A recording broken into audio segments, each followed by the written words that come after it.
What is up, YouTube, and welcome to this Alien Covenant review.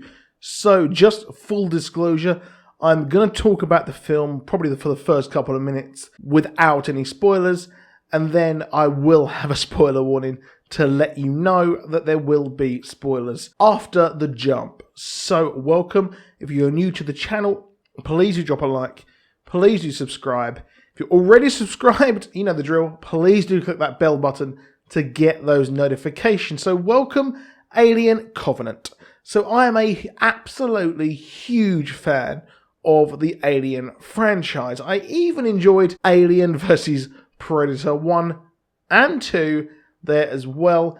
And I recently did, of course, love the game Alien Isolation, which in my opinion is one of the closest things you can get to actually experience this horrible, horrible drama. So Alien Covenant was a film which I personally didn't really want. I wasn't that interested really in something just after Prometheus. I'll tell you why. Because Neil Blomkamp was actually setting the scene. He was creating a movie which was going to happen post Alien 3 or around that time, and it was going to kind of really just continue on this franchise. So it was going to really just carry on. It was going to carry on from Aliens and all that. And I was really interested in the tale of Ripley. I wanted to know just what was happening there.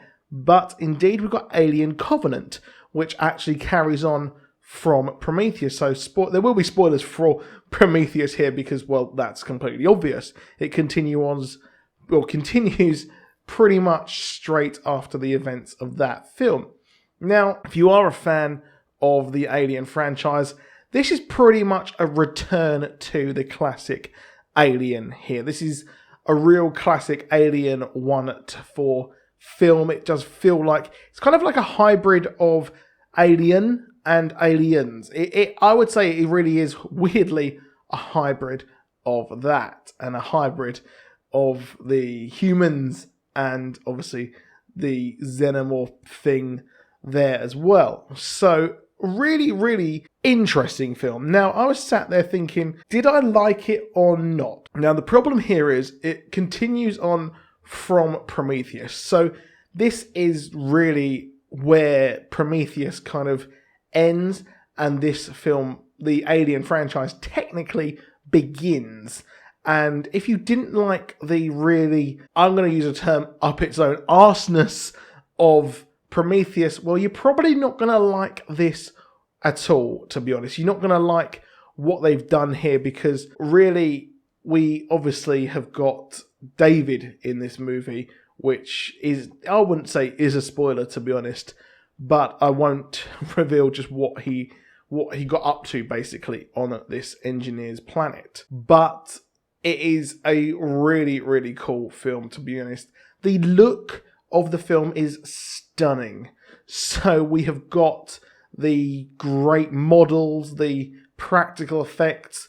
I'm not sure how much of it was CGI. I think the spacewalking and that was pretty much one of the only CGI. Of course, the monsters that we see and that I would presume is more CGI than actual practical effects, just by the look of them in the film. They looked a lot more, I would say, CGI compared to a practical effect, but I could be wrong.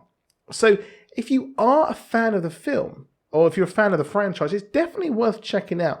I would definitely check out Prometheus before, just because there is a lot that goes down in Prometheus that really you're going to want to check out and see for yourself that actually happened there, just because there are parts in this film that call back to that.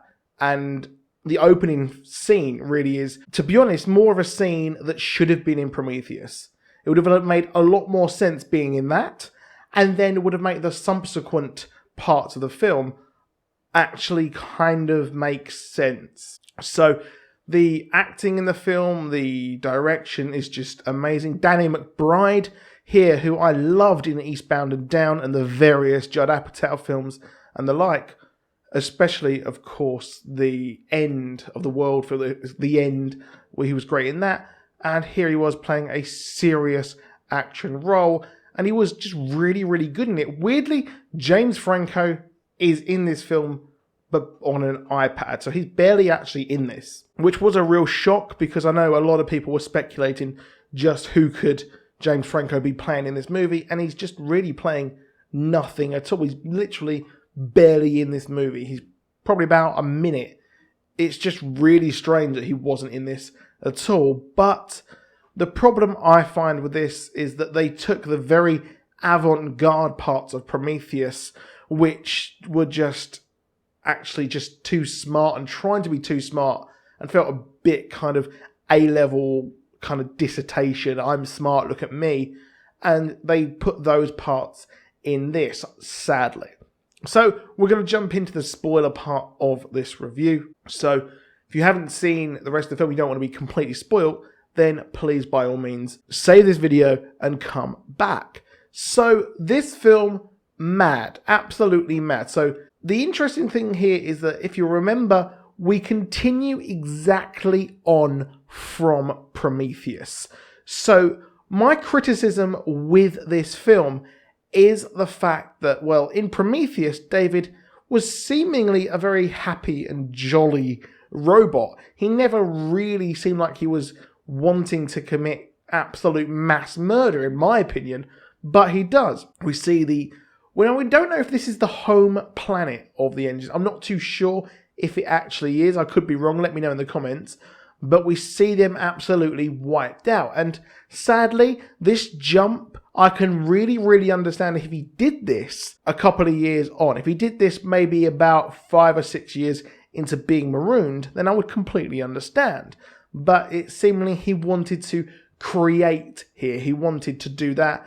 And I kind of feel that the first scene from the start of the film, if that was actually maybe inserted into Prometheus, we could understand this jump, this leap, to be honest, which, you know what, hey-ho. Now, I've seen a few people actually say, well, why wasn't this planet actually found by the people who are looking for a new habitable planet? Now, the storms can last for months. So when they were scanning for these new planets, it was probably actually hidden. I would say that a plasma storm or whatever it was actually going on, and they weren't able to locate it, which is why it would look a bit hidden, to be honest. And when they found this planet, the storm wasn't actually going on. So there is that as well. But another criticism I would say, so if you remember in Prometheus, we had the group come back to the ship, and Charlize Theron's character wanted to put them in quarantine and follow all these protocols, but here they didn't. So when the first guy was infected, was brought back, he wasn't put in quarantine, and he was like, oh, okay, yeah, you can stay here. And the woman that put Tennessee's wife, put them in the medibay and locked it. Well, they were like, she was just doing it because she was scared, which I thought was really weird. And she wasn't following any sort of Wayland kind of protocols or anything like that, which I thought was a bit silly, to be honest, and didn't really make a lot of sense. And another thing which I found a bit annoying with this film is the fact that, well, so let's say all these engineers, I think that if that's the correct term, let me know. So we never actually saw what happened properly to the things that came out of them. We saw them slowly die, but we never actually saw what happened to all these monsters that came out of them.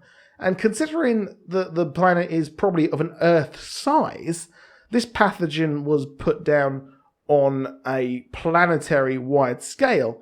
But it wasn't. Where is everything? Where are all these monsters that David actually created? Where are his beings? Which I found was a bit of a plot hole there. I can't really see why. It should have been really loads of them, to be honest. I thought it was a bit stupid. But let me know in the comments what you think about that, of course. But overall, I thought it was pretty decent. I felt the parts with David and Walter when he kissed him, I felt that kind of really let the film down somewhat. It's interesting that they've made these cyborg android things, and they're slowly evolving to more where Bishop was in the film, and they're getting to that point, which is pretty cool as well as a fan of the franchise. Weirdly, also as a fan of the franchise, I noticed there was at least 3 homages to the original films. We had the lander scene from Aliens, where they were landing on the planet, and then they just went absolutely mad. The storm was going on, and it felt a lot like that. We also had the loader scene when the crane on the second lander was going absolutely insane, and we saw that. And we also, obviously, being shot out the airlock. Now, it was really weird that we had all these homages to the franchise. Now, one thing I really, really didn't like about this film, and kind of suspended my belief, if you'll believe it, about a spacefaring group who come across alien mutants. Well, my problem is that the cast, they were just so unbelievably stupid. I can't believe that they would just literally go off and do this, go onto this planet, land it without even looking. They didn't conduct any experiments or anything like that. He was like, oh, we've got all these people, we're going to go in there, just because they didn't want to get back into the pods. So it's just a bit silly there, in my opinion. But I think that the acting was absolutely superb, in my opinion. I think Billy Crudup did fantastic. So yeah, Billy Crudup was absolutely superb in this role. I thought it was a pretty decent film. I just feel that the parts with David, Walter, that kind of weird cave thing really did detract from the film. And I'm a bit confused as to just why were these eggs on an engineer's ship, obviously in the first film, the first Alien. So these are questions I want answered, and they're probably things we're going to get in Alien Awakening, the next film that we're going to get in the franchise. But overall, it was I think that it's getting there. I think Alien is going to get back to where it actually was, the golden age of Alien and Aliens.